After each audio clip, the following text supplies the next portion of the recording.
उसने ये सोचा था कि हमारे पास साथ श्री कृष्ण जी रहे और वो हैं तो हमारी यज्ञ में क्या बाधा आएगी, और ये एक दो कौड़ी का जीव ना आएगा, एक गरीब सा वाल्मीकि, तो कौन सा फर्क पड़ेगा।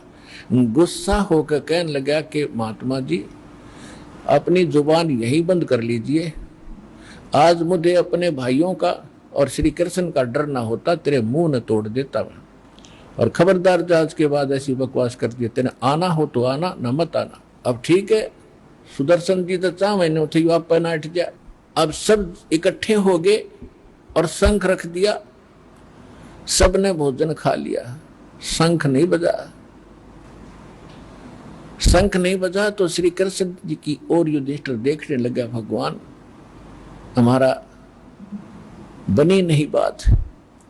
श्री कृष्ण जी ने कहा कि इस शंख को बजाने वाला तो इस यज्ञ में उपस्थित ही नहीं हुआ है। अब श्री कृष्ण के मुंह की ओर देख रहे हैं पांचों पांडव कि आपसे समर्थ भी और कोई होगा, आपने भोजन खा लिया, वो मन में सोच रहे हैं। युधिष्ठिर ने पूछा कि ऐसा कौन महापुरुष है जो यज्ञ में नहीं पहुंचा। श्री कृष्ण जी ने अपनी दूरदृष्टि से देखा कि एक सुपस नाम के सुदर्शन ऐसे ऐसे इस दिशा में रह रहे हैं, और वो महात्मा क्यों नहीं आए, क्या कारण है, वहां कोई संदेशा उसको पहुंचाया कि नहीं पहुंचा। तो जिस दिशा में सुदर्शन जी रहते थे, सुपच जी, सुपच तो उनका एक जो जाति जैसे वाल्मीकि कह देते हैं, उस समय शूद्र को सुपच भी बोल देते थे, वास्तविक नाम सुदर्शन जी था उनका।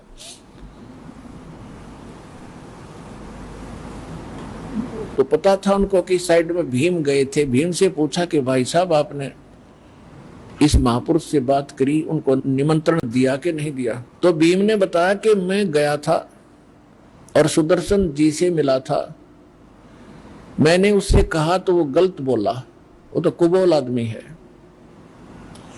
और परमात्मा अपनी सूक्ष्म वाणी में कहते हैं, जेता मीठा बोलवा तेता संत ना हो, और खरी खरी जो कहते संत कहावे सो। श्री कृष्ण जी ने पूछा भी के कुबोल बोला, उसने बता तो दे। मैंने कहा जी मैं युधिष्ठिर राजा का भाई भीम हूं, और ऐसे ऐसे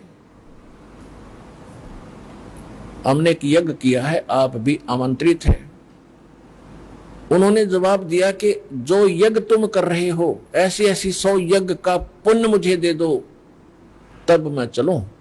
और साथ में ये भी कहा कि तुमसे तो कसाई भी अच्छा, तुमने करोड़ों आदमी मार दिए और वो हाहाकार मची, यार तुम सुख की आशा लगाए बैठे हो। श्री कृष्ण जी को पता था कि यो भी कुछ कह काया होगा, वैसे तो बात बने नहीं कि आपने क्या कहा, सच्ची बताना। तो भीम बोला कि मैंने उसको कहा कि तेरा मुंह फोड़ दूंगा मैं, मुझे श्री कृष्ण और भाइयों का थोड़ा डर ना होता, और चुप हो जा, बेशक मत आना। तो श्री कृष्ण जी ने कहा कि आप कितने संकट से गुजर रहे हो और साधु संतों से आपका ये व्यवहार है, तो सुख कैसे प्राप्त होगा। आपने बहुत बड़ी गलती की, संत के साथ ऐसा विवाद, ऐसा कुवचन तो आपने बोला, उसने तो सुवचन बोला, उसने सच्ची कही, और वो नहीं आएगा तो तुम्हारा कोई काम नहीं बनेगा। और करोड़ों रुपये खर्च हो दिए और बात वहीं की वहीं। अब कहते हैं मरता क्या नहीं करता। तब श्री कृष्ण जी ने कहा मेरे साथ चलो, अगर अपना कल्याण चाहते हो। उसके सामने दंडवत प्रणाम करो, उसको प्रसन्न करके लाओ, वो आएगा तो बात बनेगी, नहीं तो तेरी बेइज्जती भी होगी और धन भी व्यय हो लिया। अब रथ में बैठ के पांचों पांडव, छठे कृष्ण भगवान, ये 3 लोग आए। अपनात्मा आध्यात्मिक मार्ग के अंदर किसी को कहने की आवश्यकता नहीं। जब 1 किलोमीटर यानी 1 योजन दूर पर योजन होते थे, 12 किलोमीटर के लगभग 1 योजन होता है। 4 कोस, पहले कोस होती थी, अब किलोमीटर होगी, क्योंकि पहले ऊंचाई लंबाई बहुत ऊंची ऊंची लंबे लंबे होते थे, 60-60, 70-70, 30-30, 35-35 फुट के ऊंचे, तो द्वापर के लास्ट में होते थे।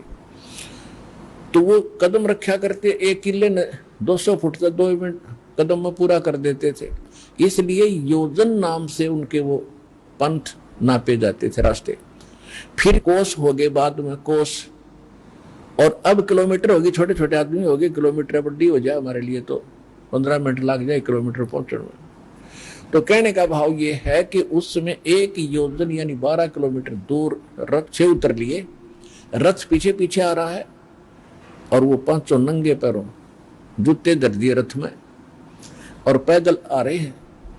और जो ही जब श्री कृष्ण जी सुदर्शन जी की झोपड़ी के में सामने खड़े हुए पहुंचे, बाहर बैठे सुदर्शन जी, और जो ही देखते ही उनकी भक्ति शक्ति के कारण, अच्छा उधर से क्या किया, सुदर्शन जी ने अपने पूज्य गुरुदेव जी करुणामय जी से यानी कबीर भगवान से सारी वार्ता कह सुनाई कि ऐसे ऐसे राजा का भाई भीम आया था गुरुदेव, उसने ये कहा, मैंने ऐसे कह दिया, कोई गलती तो नहीं की।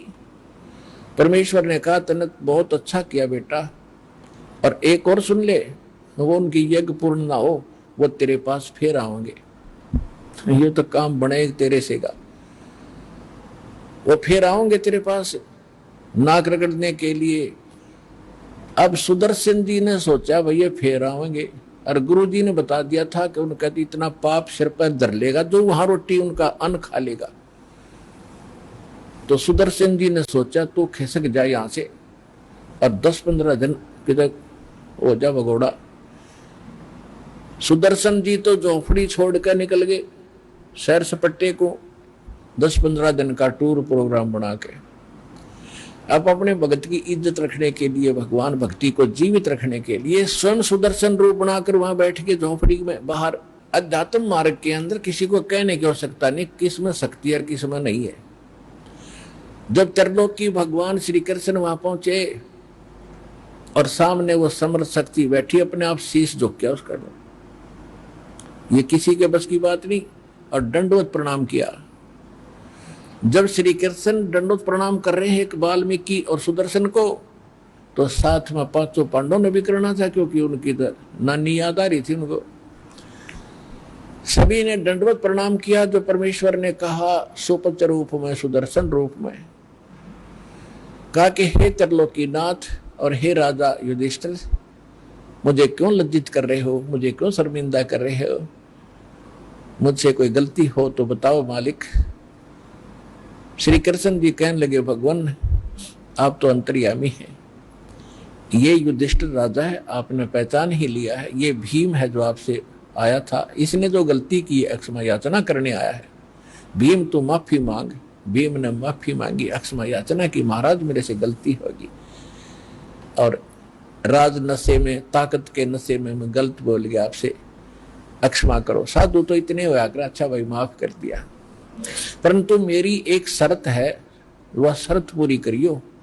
क्या शर्त है कि भीम को बता दी थी कि 100 अश्वमेघ यज्ञ का पुण्य मुझे दो, तब मैं चलूं तुम्हारे साथ, क्यों रोल मालिक सुदर्शन का ही कर रहे थे।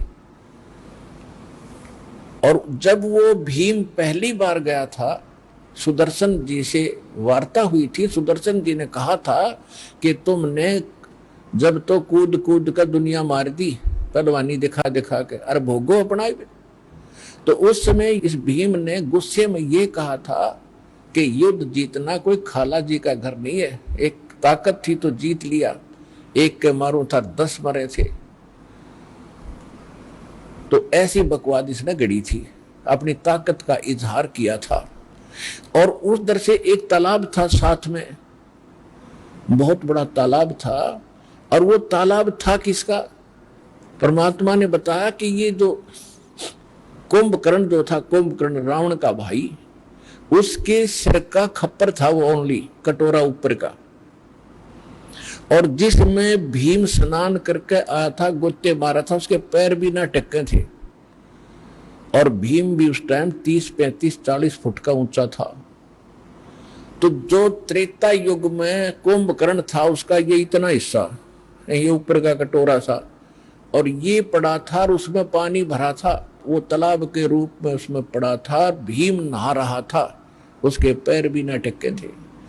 तब उस समय परमात्मा ने बताया कि पहलवान तू जब क्या ताकत का इजहार कर रहा था, जो सामने सरोवर है जिसमें तू स्नान करके आया था मेरे से मिलने से पहले। कहाँ जी?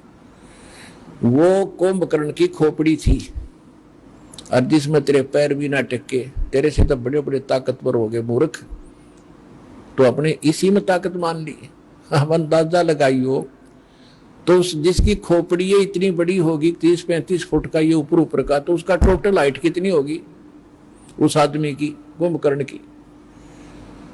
तो ये, क्योंकि आज हम अगर ये सुने किसी से कि 100-150 फुट के आदमी होंगे, तो कोई ना चाहे 100 की 100 सत्य है। अब कहने का भाव ये है, हम उस ज्यादा अब उस पूर्व की इन बातों पर ना जाएं, क्योंकि आज विश्वास होना कठिन है, लेकिन भक्त विश्वासी होते हैं। आपको विश्वास होना चाहिए जो दास बोल रहा है वो सच्ची है। अब इसमें क्या है कि श्री कृष्ण जी ने कहा कि जो आपकी प्रथम कंडीशन है कि 100 अश्वमेघ यज्ञ का फल मुझे दो। हे परमात्मा, आपकी वाणी है, क्योंकि चारों युग में मेरे संत पुकारे, कूक कहा हम हे डरे, हीरे माणक मोती बरसे, ये जग चुगता ढेल रे। कि चारों युग में हमने आके ये ज्ञान दिया है, और चारों युग में यही वाणी बोली जिसको कबीर वाणी बोली जाती है, क्योंकि परमात्मा एक कवि की तरह आचरण करके प्रत्येक युग में ये ज्ञान प्रचार करते हैं। लेकिन ये काल का प्रेशर फिर बाद में उसको दबा लेता है, उसको कबीर वाणी कहते। वेदों में भी ऋग्वेद मंडल नंबर 9 सूक्त 96 96 के मंत्र 17 में और 18 में कति स्पष्ट कर रखे कि वो कबीर देव परमात्मा स्वयं आकर अपने मुख कमल से उच्च स्वर में लोकोक्तियों के माध्यम से कविताओं से ज्ञान प्रचार करता है। वो कबीर वाणी द्वारा अपना ज्ञान बोलता है, कबीर वाणी, हम उसको कबीर वाणी कहते हैं। तो श्री कृष्ण जी ने कहा कि भगवान आपकी वाणी है, आपका विधान है। संत मिलन को चालियो तजमायो अभिमान, जो जो कदम आगे रख ओ हे योग समान। एक विधान है पुणात्मा, परमात्मा ने इन वाणियों को बोलकर आप जी को भी सतर्क किया है। प्रत्येक युग के पुण्यात्मा भक्तों के लिए क्या बताया कि जब सत्संग में आप जाते हो तो वहां अभिमान ना हो, ना पद का हो, ना जाति का हो, ना धन का हो।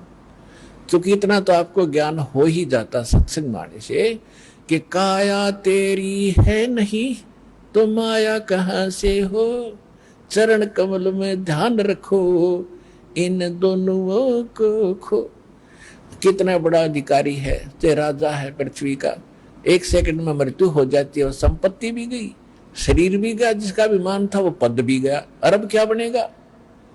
फिर पीछे तू पशुआ की जय गद्दा बैल बनाई, ये 56 भोग कहाँ मन बोरे कहीं कुरडी चरने जाई। ये विधान है भगवान का। जो भक्ति नहीं करते और राजा भी है या रंक है या वैसे कोई अन्य पोस्ट पद और धन जिनके पास है, वो संपत्ति का अभिमान किस लिए कर रहे हो। आपको सांस का भरोसा नहीं, 1 मिनट में मृत्यु हो जाए, फिर अगले जन्म में गधा बनेगा। जो भक्ति नहीं कर रहा और भक्ति करेगा उसमें ये अवगुण होंगे ही नहीं। तो क्या बताते परमात्मा, संत मिलन को चालियो भाई तजमाया अभिमान, और जो जो कदम आगे रखे, संत की तरफ जितना प्रस्थान करते हैं ऐसे भाव से, सो सो योग समान, एक यज्ञ के तुल्य वो कदम आपका माना जाएगा, उसका इतना पुण्य मिलेगा। अब इतना एक यज्ञ करने में करोड़ों रुपया लगा युधिष्ठिर जी का, और वो यज्ञ आपको स्वाभाविक मिल रहा है इस भाव से संत के दर्शनार्थ सत्संग आने से, तो आपको कितना सुलभ किया वो सारा कुछ पुण्य। तो श्री कृष्ण जी ने कहा कि हे भगवान, आप जी की अमर वाणी है, आपका विधान है, आप देख सकते हो अंतर्यामी है। आज ये 500 पांडव बेशक राजा भी हैं, और आज इनके साथ जो बीत रही है यही जानते हैं। संसार में बेइज्जती हो ली, पाप का गट्ठर इनके सिर पे रखा है, यज्ञ इनकी पूर्ण नहीं हो रही। आज ये कितने विनम्र हैं और किस भाव से आपसे मिलने आए हैं, और इस भाव से आने वाले को आप कहते हो कि एक यज्ञ, एक कदम यज्ञ के तुल्य है। तो हे परवरदिगार, हे सृजनहार, आप 100 यज्ञ रख लो, बाकी हम तीनों की झोली में डाल दो। वहां से यहां तक आने के लिए कहां से, जहां से चले हैं, चाहे रथ में आए हैं और चाहे आप गाड़ी में आते हो, चाहे रेलगाड़ी में आते हो, कार में आते हो, वहां से यहां तक के जितने स्टेप हैं ये आपके एक यज्ञ के तुल्य माने जाते हैं। जो ऐसे भाव से आते, सच्ची श्रद्धा से आते, तो उसमें पांडवों की तो जमीन खिसक रही थी पैरों के नीचे की। संकट नौका नो और धन खर्च हो दिया बहुत गना, तो वो तो साधु भूखा भाव का, धन का भूखा ना, उनको क्या जरूरत थी यज्ञ प्राप्त करने की। वो तो एक उनका अपना सामर्थ्य दिखाना चाहते थे।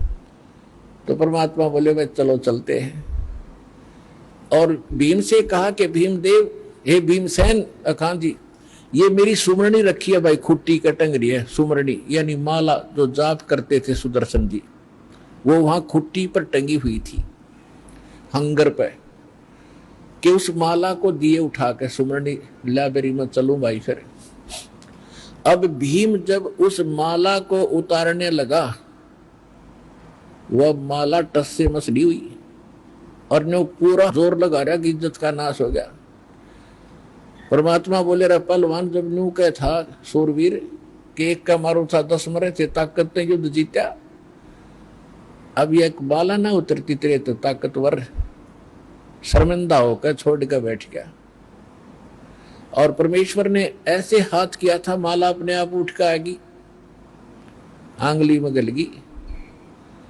तो पुण्यात्मा तब उनको यकीन हुआ था कि घड़े डरे हुए थे युधिष्ठिर, और कि उनका मन में जच्चली थी नो सामने बैठा एक झोपड़ी में एक कैसी वेशभूषा थी परमात्मा की, जैसे शूद्र।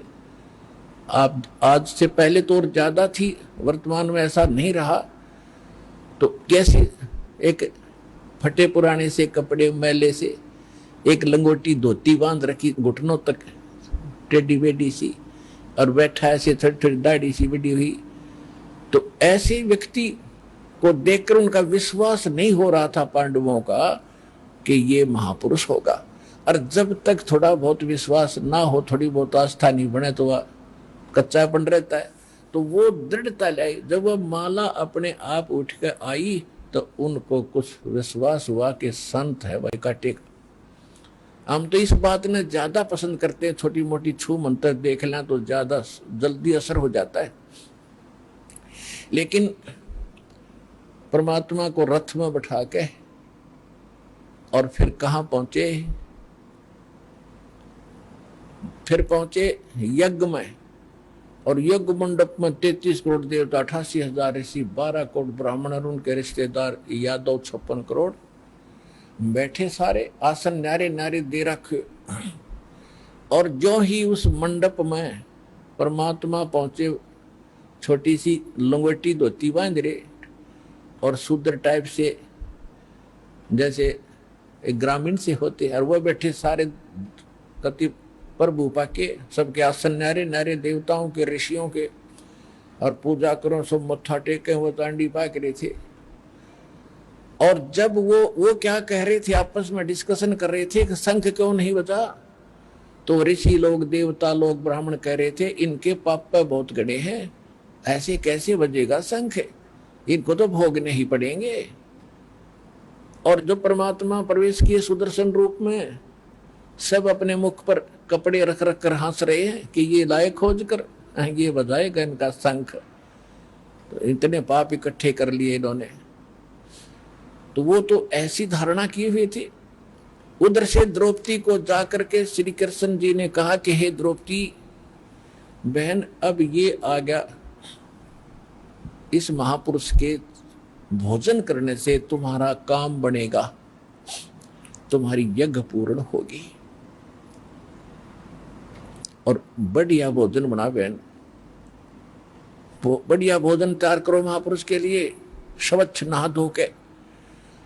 अब द्रौपदी ने सोचा कोई नौकर नौकरानी न कहूंगी कदे काम बिगाड़ दे, और संत को पसंद ना आते, एक रह रहा है यो खुश करना, ऋषि से सब कुछ होगा।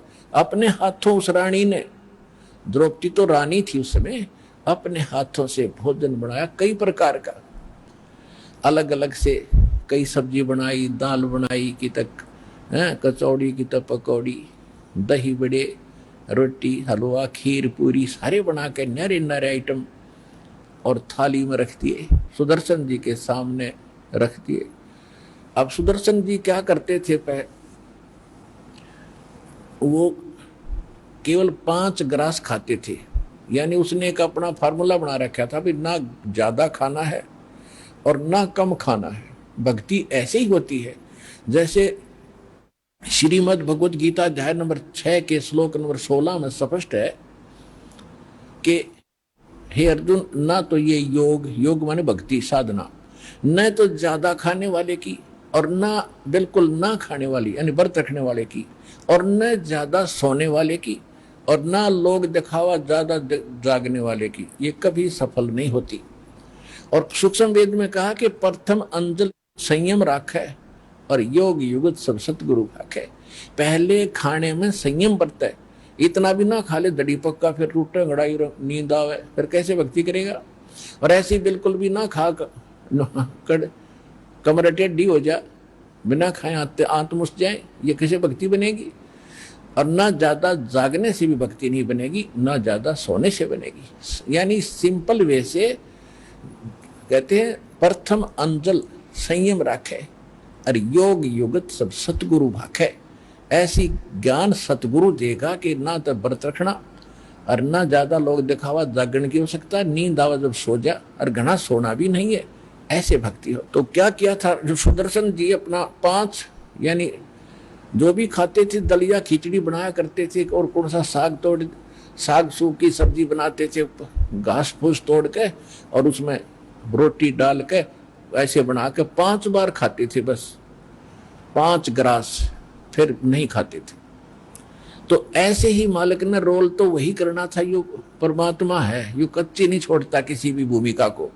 जैसे काशी में आए 120 वर्ष रहे, अर्धानक बन के, दुल्हा बन के, न्यू का न्यू रोल किया, कि तो कपड़े बेच रहे हैं, कि तो अपना रोजा कपड़े बुन रहे हैं, चरखा चला रहे हैं, और खुद मालिक सारी सृष्टि के बुनने वाले। तो वहां भी इटी जाकर बैठ के किसी के स्वप्न में भी नहीं कि सुदर्शन नहीं है। अब कृष्ण जी को थोड़ा सा आभास होता कि जो बेसिक सुदर्शन हो पर है परमात्मा का रूप, फिर भी भूल पड़ जाती है, क्योंकि हम कितने ही विद्वान और कितने ही महान बने रहे, अपनी अहम छूटता नहीं। उधर से परमात्मा ने क्या किया, सुदर्शन रूप में जितने भी आइटम नारे नारे कटोरियों में रखे थे, उनमें से थोड़ा थोड़ा उठाकर थाली में डाल लिया, थोड़ा थोड़ा सबका, कि सबका आदर हो जा। जो भी आइटम बना रखे हैं चाहिए इतना लिया, और थाली में डाल के खीर भी, हलवा भी, सब्जी भी, दाल भी, कचौड़ी भी, पकौड़ी भी, दही भी, बड़े भी, सारे इकट्ठे कर दिए, हलवा और खीर भी, और लगे मिलाने, फिर उसकी खिचड़ी बनाने। अब द्रौपदी ने देखा, सोचा कि इसने खान का भी ना पता, यो काहे के शंख बजावेगा, शूद्र रहा, शूद्र का मन में सोच रही है वह। मैंने तो 1 घंटे तक आंखें फुड़वाई धुएं में चूल्हे पे, और नारे नारे आइटम बनाए, इसने सारा ही गुड़ गोबर कर दिया, काहे का शंख बजाएगा। और यह कुदरती बात होती है, बहन कोई अतिथि आ जाता है तो इतना बढ़िया भोजन बनाती है, ये सोच करके कहीं ये खाने वाला मेरे बनाए हुए भोजन को बाहर जाकर के बिसरावा नहीं, यूं ना कह दे कि किसी बहन सी फूहड़ सी, ना सब्जी नमक ठीक था ना कुछ और ठीक था। अपनी जितनी सूझबूझ से वो अन्य दिनों से अधिक अच्छा भोजन तैयार करती है, बिल्कुल लो ला के बनाती। तो उसने उस दृष्टिकोण से तो वो वैसे बनाया था, और वो न्यों सोचा थी ये घास फूस खानी आदमी, और आज ये खाओगा कभी खीर कभी हलवे, उंगली चाटता रह जाएगा, और मेरी 100 जगह गुण गाओगा कि द्रौपदी जैसा आहार भोजन मैंने कहीं नहीं खाया भाई। वो आशा ये लगाई बैठी थी, वो उसने सारी आशाओं पर पानी फिर गया जब महापुरुष ने इकट्ठा कर लिया। अब मालिक ने क्या किया कि 1 ग्रास खाया, और वो शंख ने आवाज लगाई, फिर बंद हो गया। फिर दूसरा ग्रास खाया, फिर बोल लिया। 5 ग्रास में जो डाला था सारा खा लिया, 5 ही बार में शंख बोलकर फिर चुप हो गया। युधिष्ठिर की खुशी का ठिकाना नहीं रहा कि भगवान आप तो सचमुच ये तो देवता ले आए, सुदर्शन जी का ये तो देवता आगे ही इन्होंने हमारा शंख बजा दिया, हमारा कल्याण हो गया। श्री कृष्ण जी कहने लगे अभी कुछ नहीं हुआ है। क्या मतलब कि ये शंख तो रुकना नहीं चाहिए था इनके भोजन खाने से। ये शंख काफी देर तक बजना चाहिए था, अखंड घंटों तक इसकी आवाज होनी थी। और ये बार बार ये तो हो गया पक्का कि इस या औरों के खाने से तो टस से मस नहीं हुआ था, और इनके ग्रास खाया इतनी बार ये बोल लगे लकिल की मारे था, तो इतनी तो जचगी संत तक काटे का है। लेकिन फिर युधिष्ठिर ने सोचा कि इनसे भी बढ़कर और कौन होगा भगवान जिसको बुलाना होगा। श्री कृष्ण जी ने कहा कोई बुलाना शेष नहीं रह रहा, ये तुमने के बाल में एक सा दिखा है, इसके एक बाल के बराबर ये 3 लोक नहीं, इतना शक्तिशाली महापुरुष है, मैं इसको देख रहा हूं अपनी दृष्टि से। लेकिन उसके न्यों पहचान में नहीं आ रही थी, भगवान आ रही है।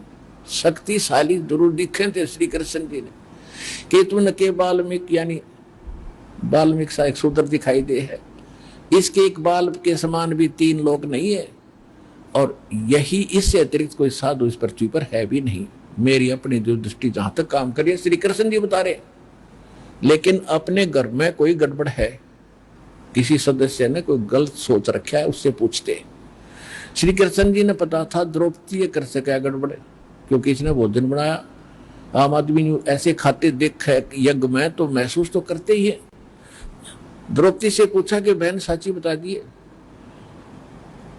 तेने इस महापुरुष के बारे में क्या विचार किए जब ये खाना खा रहा था, और इसके अतिरिक्त इस पृथ्वी में कोई संत नहीं है जो तुम्हारे इस दुख न दूर कर देगा। द्रौपदी कहने लगी जी मेरे से गलती बन गई, मैंने 1 घंटे तक तो धूमे में आंखें फुड़वाई और ये भोजन तैयार किया, सोचा ये था, और जब इन्होंने मेरी आशा के विपरीत और ये सारा कुछ ऐसा कर दिया, मैंने ऐसे ऐसे सोच लिया कि शूद्र का शूद्र, ये काय का शंख बजेगा, इसने खाने का भी नहीं पता। तब श्री कृष्ण जी ने कहा कि द्रौपदी आपका काम था भोजन बनाना, इनका काम था खाना। अब इस तरह की जो बकवास मनवाई है ना, जिस कारण से शंख नहीं बजा, अब एकदम पसीना आ गया द्रौपदी के कि या तो उसका विदेशी शंख तो बाज जा तो है, और संत भी काटेगा ना, तो रानी की नाड़ ना मुड़ा, जल्दी सी गर्दन टेढ़ी नहीं होती झुकने के लिए, आदमी झुक जाया करे। तो झुकाए बिना नम्र हुए बिना भगवान रजा नहीं बख्शा, ये नियम है मालिक का। अति आधीन दीन हो प्राणी, अर्ता को कहना ये अकथ कहानी। आधीन्य के पास है पूर्ण ब्रह्म दयाल, मान बढ़ाई बारियो बेअदबी सरकार। अब द्रौपदी मरती क्या नहीं करती, कहने लगी जी क्या करूं कि ये जो इसके धूल भरे पैर है ना संत के, इनको धो, एक तसला परात ला और लोटे तो धो अपने हाथों से, और उसने पीनू का नो धूल भरी, तब तेरा अंतःकरण का मैल भी जो संत के विषय में तेने दोष लाया है वो भी कटेगा, और तुम्हारा शंख भी बजेगा। अमरता क्या नहीं करता, द्रौपदी डाई अपने हाथों चरण धो इस महापुरुष के, और फिर डाल कर गिलास में पीने लगी। जब श्री कृष्ण जी ने कहा बहन आधा मुझे भी दे दो, इसे महापुरुष का चरणामृत कद मिल रहा है। जो ही उन्होंने चरणामृत लिया तो शंख ऐसे बजा नो स्वर्ग तक आवाज गई, पूरी पृथ्वी के ऊपर हरे भरे फूल फल से लदपद वृक्ष हो गए, जो सूखे खड़े थे वो भी फल फूल गए उस परम पिता की कृपा से।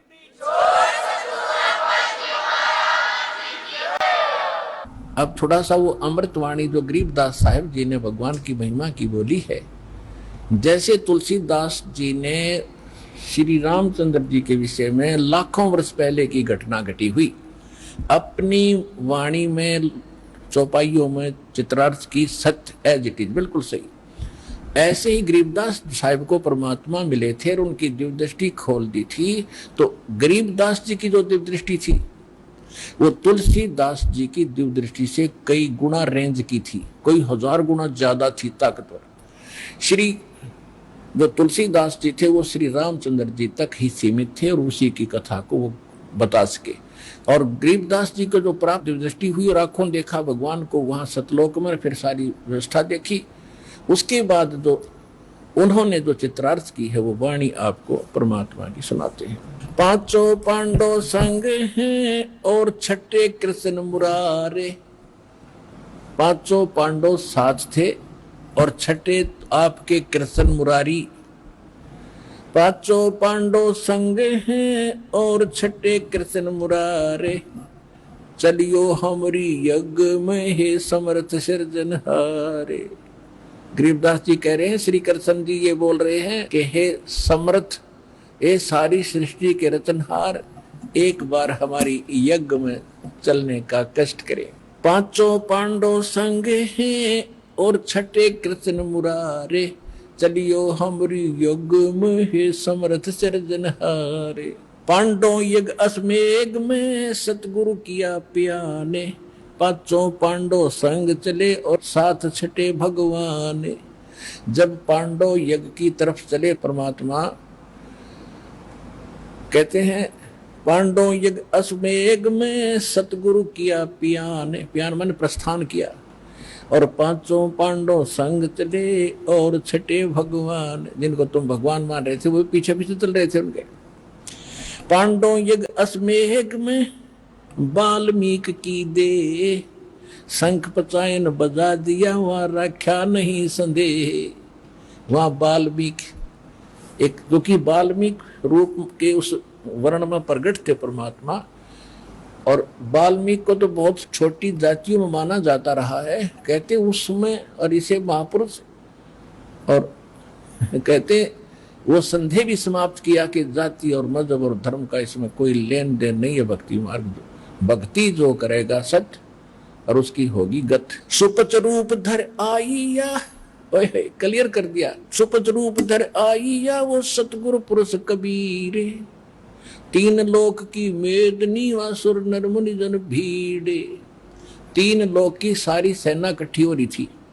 88,000 ऋषि, 33 करोड़ देवता, 12 करोड़ ब्राह्मण, जिनके चारों वेद कंठस्थ याद थे। चतुर्वेदी, त्रिवेदी, द्विवेदी, और अनेक 56 करोड़ यादव। सुपच रूप धर आईया सतगुरु पुरुष कबीर। तीन लोक की मेदनी न सुर नर मुनि जन भीड़। सुपच रूप धर आईया वो सब देवन का देव। सब देवों का, सब भगवानों का भगवान, कुल का मालिक, परम अक्षर ब्रह्म। सुपच रूप धर आईया वो सब देवन का देव। कृष्ण चंद्र पग धोइया और करीतास की सेव। श्री कृष्ण जी ने द्रौपदी के साथ मिलकर उस परमात्मा वाल्मीकि रूप में बैठे भगवान कबीर साहब के चरण धोए। 88 ऋषि जहां और देवा 33 कोटे। शंख न बाजा तास के वो रहे चरण में लोटे। पंडित 12 कोट हैं और 84 सद। शंख न बाजा तास से वो पिए मान का मद। अब गरीबदास जी कितनी निर्णायक वाणी बोल रहे हैं कि 88,000 ऋषि जहां और देवा 33 करोड़ और शंख न बाजा तास से फिर हो रे शर्मिंदा होकर लास्ट में पहले तो ये कह रहे थे काय को शंख बजाओगा, शूद्र पकड़ कर लाए हैं, और फिर कहते चरणों में वहां लेट गए सारे के सारे, लेकिन मान्य फिर भी नहीं। क्यों? पंडित 12 कोटि है, 12 करोड़ ब्राह्मण और 84 शब्द। 84 शब्द ये गोरखनाथ जैसे जो शब्द हैं 84 प्रकार के, ये वेल नोन से हुए, ये भी वहीं बैठे थे। और शंख न बाजा ताश से वो पिए मान का मद, कि उनसे शंख नहीं बजा क्योंकि वो तो अभिमान का नशा किए बैठे थे। ऋषि महर्षि सद पाक के अपने आप को प्रभु बनाए बैठे थे। सुपच रूप को देख कर द्रौपदी मानी शंख शंख। सुदर्शन जी के वेशभूषा को देखकर द्रौपदी के मन में दोष आया। सुपच रूप को देख कर द्रौपदी मानी शंक। शंका होगी कि यू काहे का संत होगा। और जान गए जगदीश गुरु फिर नु बाजा को ना शंख, इसलिए शंख नहीं बजा। 56 भोग संयोग कर 56 भोग को इकट्ठा करके जो अलग अलग बना रखे थे आइटम, 56 भोग संजोग कर ये कीने पहुंच गिरा से। द्रौपदी के दिल दुई थी नहीं था दृढ़ विश्वास, उसके मन में दोष था। सुर नर मुनि जन यज्ञ में वो त्रिलोकी के भूप, तीन लोक के भगवान श्री कृष्ण भूप राजा। सुर नर मुनि जन यज्ञ में वो त्रिलोकी के भूप, सुपच यज्ञ में आइया जो नित बेचत है सूप। 56 भोग न भोगिया ये कीने पंच गिरा से, खड़ी द्रौपदी उन मुनि व घाल रही थी सांस। अंदर ही अंदर नुकरी जी, बता इसने क्या कर दिया है, देख खाना भी नहीं आता, 1 मिनट में पता नहीं क्या सोचता है, मन बड़ा पापी है। बोले कृष्ण महाबली ये क्यों बाजा नहीं शंख, भाई इस महापुरुष के भोजन खाने से शंख क्यों नहीं बजा।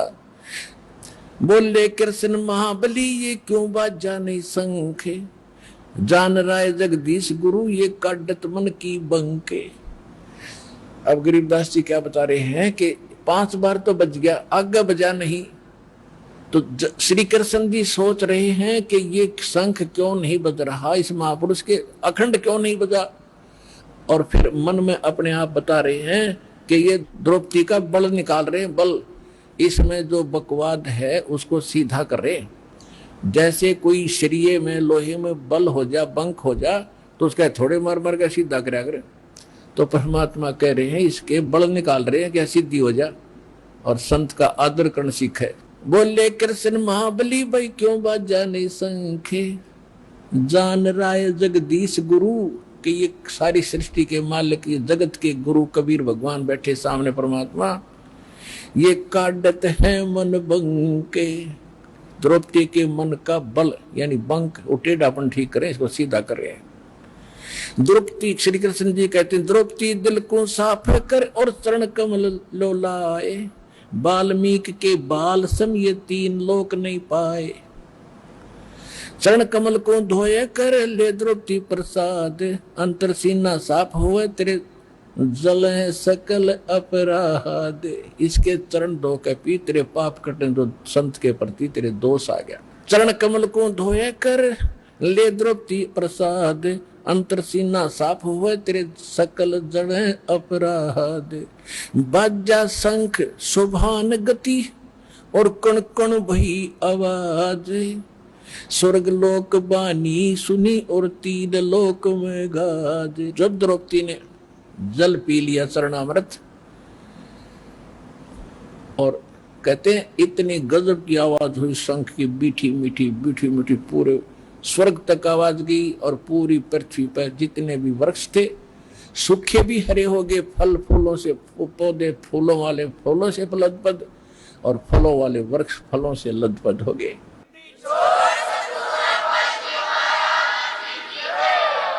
शरण कबीर जी दोग है, टूटे जम की बंद, बंदी छोड़ अनाथ हैं ये सतगुरु कृपा सिंध। पंडों यज्ञ असमेघ में आए नजर निहाल, जमराजा की बंद में वह खलहल पड़ा कमाल। ब्रह्म प्राण परम पद सुपच रूप धर आए, वाल्मीकि का नाम धर फिर बंद छुटाई जाए।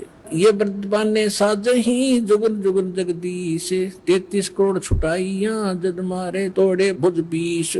अब क्या बता रहे हैं परमात्मा, गरीबदास जी बता रहे हैं उस भगवान की महिमा। 33 करोड़ देवता जहां कहते हैं यज्ञ रची जब पांडव राजा, नौ नाथों नहीं नादू बाजा। अपने आत्मा में देखो, ये अगस्त ऋषि जो थे, अगस्त ऋषि जी ने क्या किया कि 7 समुद्रों को एक ही घूंट में पी लिया। बता के किला तोड़ दिया, और के काम आया किसी के उल्टे खुट्टे ठोके। अब यहाँ क्या बात बता रहे हैं कि जैसे इसे सिद्धि दिखाकर ये सारे प्रभु पाक रहे थे। कहते यज्ञ रची जब पांडव राजा, नो नाथो नहीं नादू बाजा। नादू माने शंख। और 84 सिद्ध रिद सब मोहे, पूर्ण ब्रह्म ध्यान नी जो है। ये 84 सिद्ध 84 और जितने भी ये थे इन्होंने, क्योंकि इन्होंने पूर्ण परमात्मा की भक्ति नहीं कर रखी थी, ये और उठपट तो कर सके, किसी का भला नहीं कर सकते, इनसे 3 ताप भी नहीं कट सकते। तुम कौन राम का जपते जापम, तात कटे न ये तीनों तापम। तुम कौन भगवान की भक्ति कर रहे हो जिनसे तुम्हारे 3 ताप भी नहीं कट सकते। फिर क्या बताते हैं परमात्मा कि उसके अंदर बहुत से संत महात्मा आए हुए थे। 5 पांडव कृष्ण शरीरा, जिनसे यज्ञ वही नहीं थीरा। 5 पांडव भी भगत थे और श्री कृष्ण को सुप्रीम मान रहे थे, वो भी वहीं बैठा था यज्ञ में, और उनसे वो यज्ञ संपूर्ण हुई नहीं, शंख नहीं बजा। एक बाल्मीक नीचे कुल साधु, जिन शंख पचायन पूरे नादू। कि एक बाल्मीक नीचे कुल में जो तुम मानते थे, उसने ये शंख बजा के दिखा दिया, उसने शंख बजाया। फिर क्या बताते हैं परमात्मा, यज्ञ रची जब कृष्ण किया आरंभ रे, बाजा सुपच का शंख स्वर्ग में धुनी सुनी, गण गंधर्व गलतान सकल ज्ञानी गुणी। वाल्मीकि के शंख को किए सुर मातरे, और द्रौपदी सुता के दिल में आई भ्रात रे। कण कण बाजा शंख स्वर्ग में सैल रे, पंडों ताप विध्वंस किए सब बद फैल रे। आइए अब हम उन श्रद्धालुओं के अनुभव जानते हैं जो जगत गुरु तत्वदर्शी संत रामपाल जी महाराज जी से दीक्षा प्राप्त कर चुके हैं तथा उनके द्वारा बताए गए भक्ति मार्ग पर चल रहे हैं। नमस्कार सर। नमस्कार सर। सर क्या नाम है आपका? मेरा नाम सर वैसे तो रविंद्र कुमार है, लेकिन जब से मैंने संत रामपाल जी महाराज के यहाँ से दीक्षा ली है तब से मैं रविदास अपने नाम के पीछे लगाता हूँ सर। और मेरा गांव राजलुगड़ी, तहसील गन्नौर, जिला सोनीपत, हरियाणा है सर। सर संत रामपाल जी महाराज से नाम दीक्षा आपने कब ली? संत रामपाल जी महाराज से मैंने नाम दीक्षा सर 2011 में ली थी सर। सर संत रामपाल जी महाराज से नाम दीक्षा लेने से पहले क्या आप कोई भक्ति साधना भी करते थे? हाँ सर, जैसे कि हम हिंदू धर्म के अंदर जो भी अपनी पूजा पाठ होती हैं वो सब मैं करता था। मैं ज़्यादातर तो हनुमान चालीसा, मंगलवार के व्रत, ये बहुत ज़्यादा करता था सर। और साथ के साथ पहले सोमवार के व्रत ये भी मैं बहुत ज़्यादा करता था। और मैंने एक गुरु भी बना रखे थे। जब मैं उनका टीवी प्रोग्राम देखता था तो उसमें आता था, तो मैं इसी लाभ के चक्कर में वहाँ पे गया था सर। तो वहाँ पे जब मैंने देखा कि वहाँ पे तो एक तरह का बिजनेस है, वहाँ पे जो बुके मिलती है उसके पैसे दो, वहाँ पे जो पानी लिया जाता है उसके पैसे दो, नीचे बिछाने के लिए उसके पैसे दो, ना ही कोई रहने की व्यवस्था, लेटरिन बाथरूम की, यानी कि उनके समागमों के अंदर किसी तरह की कोई भी व्यवस्था मेरे को वहाँ पे ठीक दिखाई नहीं दी। लेकिन मैंने उन्होंने जो मंत्र दिए, जो आके मैंने उनका जाप किया सर, और इतना जाप किया मैंने उन मंत्रों का, क्योंकि मेरी श्रद्धा थी भगवान के अंदर बहुत ज़्यादा, कि मैंने इतना जाप किया सर मेरे को काला पीलिया हो गया। डॉक्टर ने बोला मेरे को, भाई दवाई ले ले तू। तो मैं बोला जी दवाई मैं तो नहीं लूँगा, क्योंकि मैं भगवान की भक्ति करता हूँ। तो वो भक्ति का मेरे को आज पता लग रहा है कि भाई उस भक्ति का रिजल्ट क्या है। उसका रिजल्ट सर मेरे को काला पीलिया हो गया, मेरा शरीर बिल्कुल वीकनेस हो गया, मेरे से चला नहीं जा रहा था। मेरा वेट उस टाइम तो सर 45 kg था। और आज जब से मैंने संत रामपाल जी महाराज के यहाँ से दीक्षा ली है, मैं लाभ अगर गिनाऊंगा तो पता नहीं कितना टाइम लग जाएगा सर। तो मैंने जैसे उनको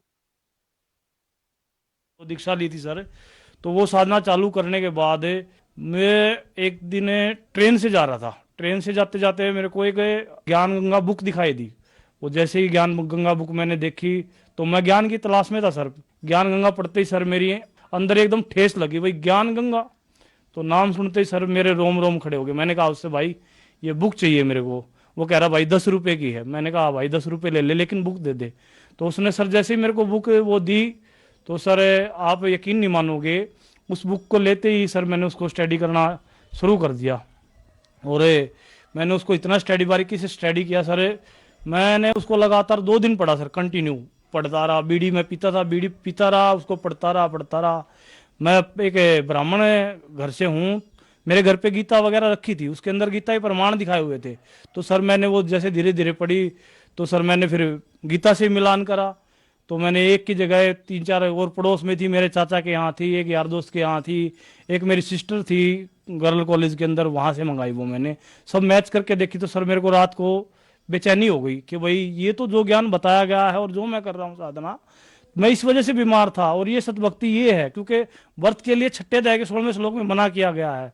ओम मंत्र खाली 8वें अध्याय के 13वें श्लोक में एक मंत्र है ओम इति एकाक्षरम, तो वो सारा का सारा मेरे को स्टडी करने के बाद अध्ययन में करता ही था, गीता का पढ़ता था, तो मेरे को सब कुछ फिक्स मेरे दिमाग में बैठता चला गया भाई जो संत रामपाल जी महाराज बता रहे हैं वो बिल्कुल सही है। तो फिर मैंने फोन मिलाया उनके पास, आश्रम के नंबर थे ज्ञान गंगा बुक पे, तो मैंने कहा जी ऐसा क्या है, संत रामपाल जी महाराज के पास ही ज्ञान है क्या और किसी के पास ज्ञान नहीं है?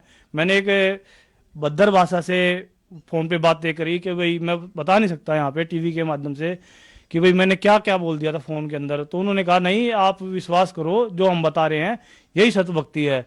तो मैंने उसमें मर्यादा भी पढ़ ली थी, ज्ञान भी पढ़ लिया था। तो उन्होंने कहा आप ये फॉलो करोगे ना, परमात्मा अंतर्यामी होता है, आप इनको जैसे ही फॉलो करोगे तो आपको लाभ चालू हो जाएंगे। तो अब मेरे को ये नहीं पता था बरवाड़ा है कहाँ। तो परमात्मा कहते हैं जो मेरी शरण है ताका हूं मैं दास। तो मेरे मामा थे हिसार के अंदर, तो उनकी डेथ हो जाती है उस दौरान जब मैंने बुक पढ़ी थी, हफ्ते के बाद, हफ्ते 10 दिन के बाद। तो मेरा वहां पे जाना होता है, तो फिर मैं पूछता हूँ यहाँ पे बरवाड़ा है कोई? तो वो बोले भाई बरवाड़ा क्या करने जाएगा तू? मेरे मामा वहाँ मेरे रिश्तेदार कहने लगे बरवाड़ा क्या करने जाएगा तू?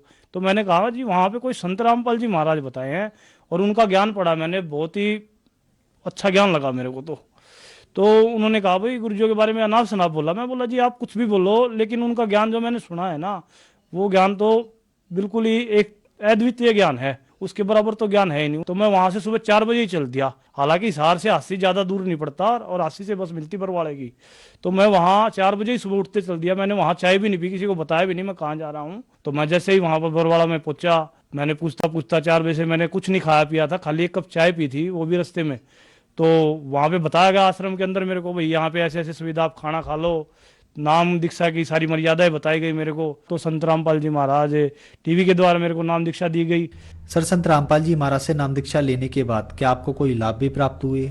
सर लाभ तो इतने हैं बहुत ज्यादा, लेकिन मैं मोटा मोटी 2-4 लाभ बता देता हूँ आपको। जैसे ही हमने नाम लिया था संत रामपाल जी महाराज से, फिर संत रामपाल जी महाराज बताए भाई अब दर्शन होंगे, तो मैं दर्शनों के लिए लाइन में खड़ा हो गया। तब तक मैंने खाना नहीं खाया था, मेरे को अंदर ललक थी भाई संत रामपाल जी है कैसे। मैं सुबह से ही भूखा था। तो जैसे ही गुरुजी आए, हाथ जोड़े गुरुजी से प्रार्थना करी मेरी बड़ी सिस्टर के लिए कि गुरुजी मेरी बड़ी सिस्टर को अटैक पड़ गया। तो गुरुजी ने कहा पहली बार में मेरे को कि भाई बेटा उसको बोल देना ठीक हो जाएगी, वो कोई बात नहीं है, और आके नाम ले लेगी। हालांकि उसने नाम नहीं लिया, लेकिन उसी दिन वो ठीक हो गई थी। और डॉक्टरों ने बोला था उस दौरान मैं आश्रम में था कि वो 3 दिन आईसीयू के अंदर रहेगी। लेकिन जैसे ही संत रामपाल जी महाराज से मैंने प्रार्थना करी थी, वो बाहर आ गई थी, उसको आराम हो गया था, बिल्कुल ठीक हो गई थी।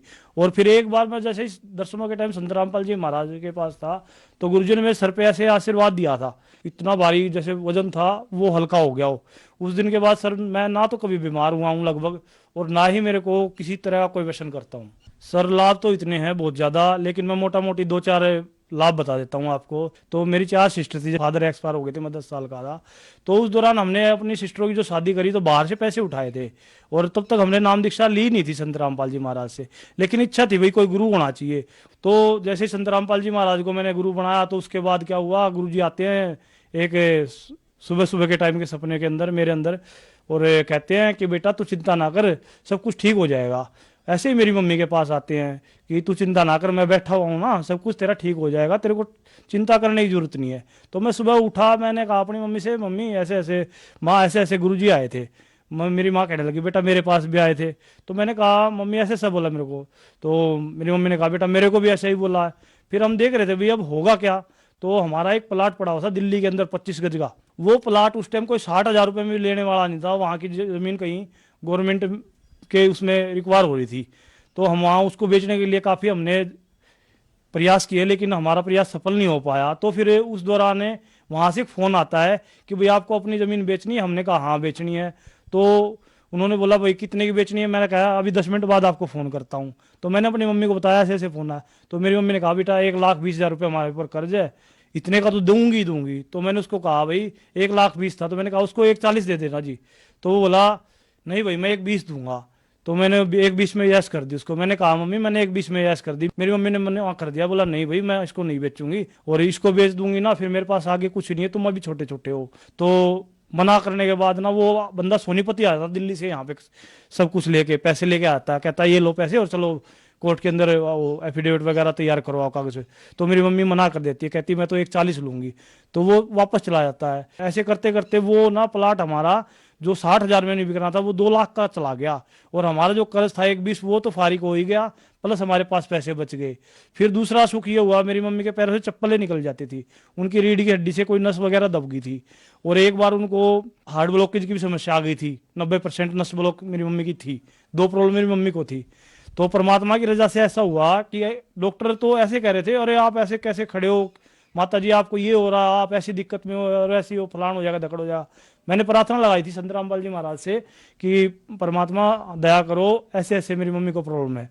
तो जैसे ही प्रार्थना लगाई गुरुजियों से, तो डॉक्टर तो यूं सेकंड के अंदर कह रहे थे कि 1 मिनट नहीं आते, ये हो जाता, वो हो जाता। मेरे पास हालांकि सारी रिपोर्टें पड़ी हैं घर पे, तो वो सारी रिपोर्टें मैंने मेरी भांजी है उसको दिखाई, तो मेरी भांजी भी कहने लगी मामा जी ये तो बहुत ज़्यादा सीरियस केस था, ये तो वे पता नहीं चल कैसे रही है। और मेरी मम्मी आज भी खूब काम करती है, खूब वो करती है, बिल्कुल मेरी मम्मी फिट है। तो फिर मेरे को गुरुजी की वाणी याद आई, परमात्मा कहते करा करावा साइया मन में लहर उठा, दद्दू सरदर जीव के आप बगल हो जा। और ऐसे ही अब हार्ट अटैक पड़ा था, उनका एक गुर्दा खत्म है, अभी की बात है ये 8 महीने हुए ज़्यादा से ज़्यादा।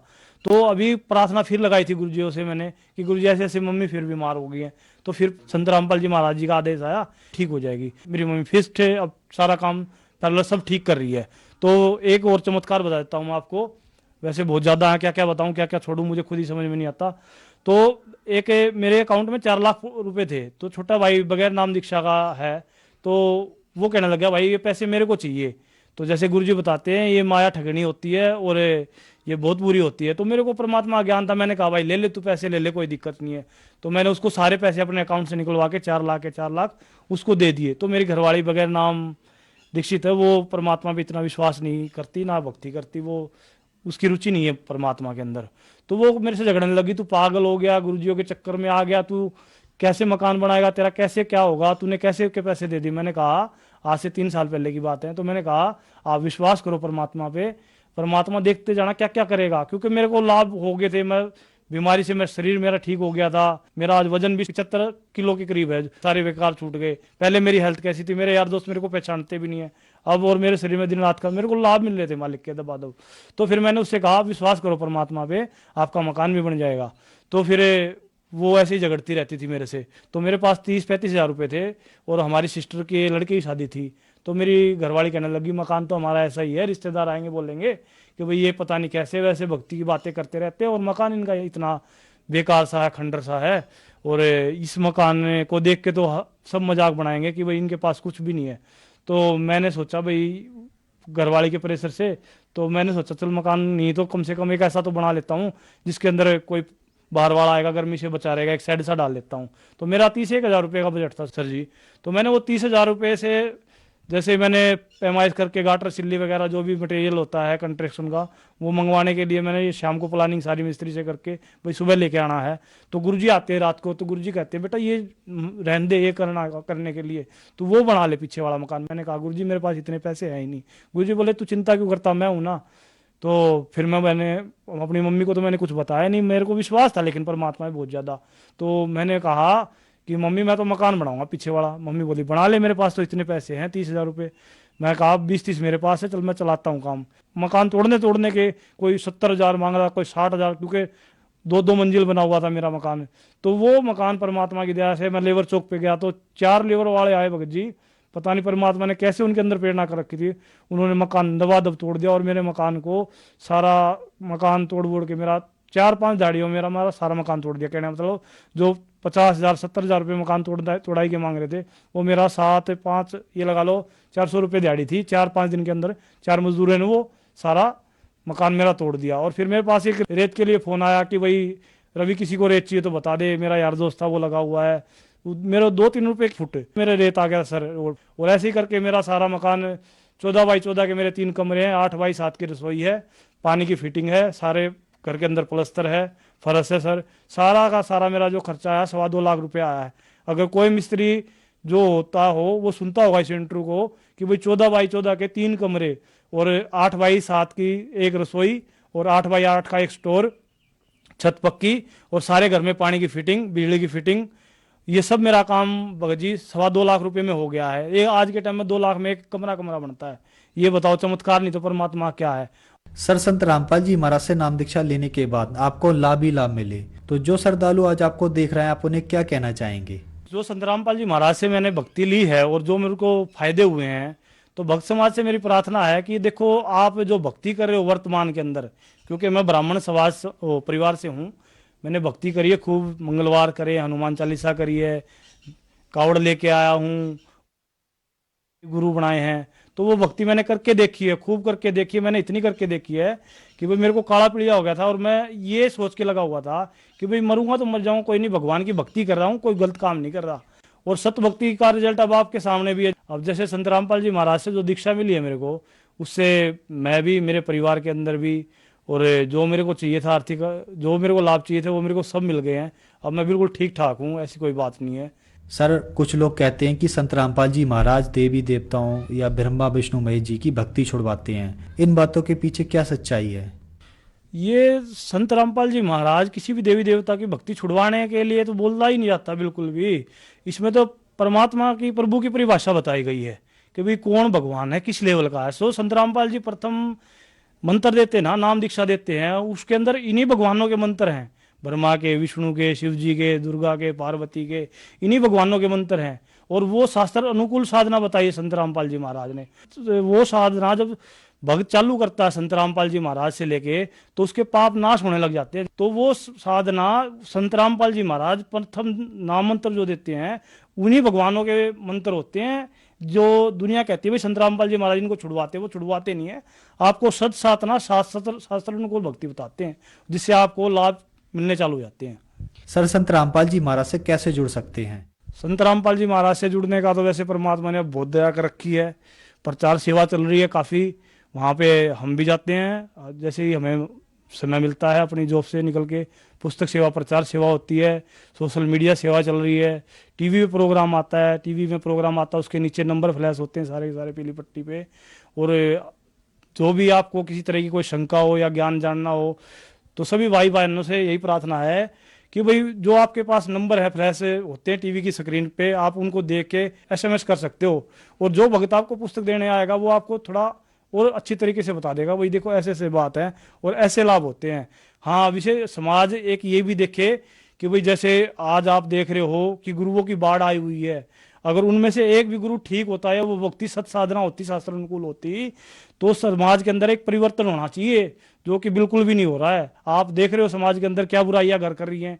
अब संत रामपाल जी महाराज द्वारा जो भक्ति दी गई है, आप देखोगे कि एक ऐसा समाज तैयार हो रहा है जो किसी तरह का व्यसन नहीं करता, दहेज नहीं लेता, किसी तरह के कोई ड्रामेबाजी, कोई आडंबर है ही नहीं किसी तरह का अभी। लेकिन उनके वचन से सारे काम हो रहे हैं और सारे भक्त वचन के अंदर बंधे हुए अपना काम कर रहे हैं। धन्यवाद सर। सच्चाई।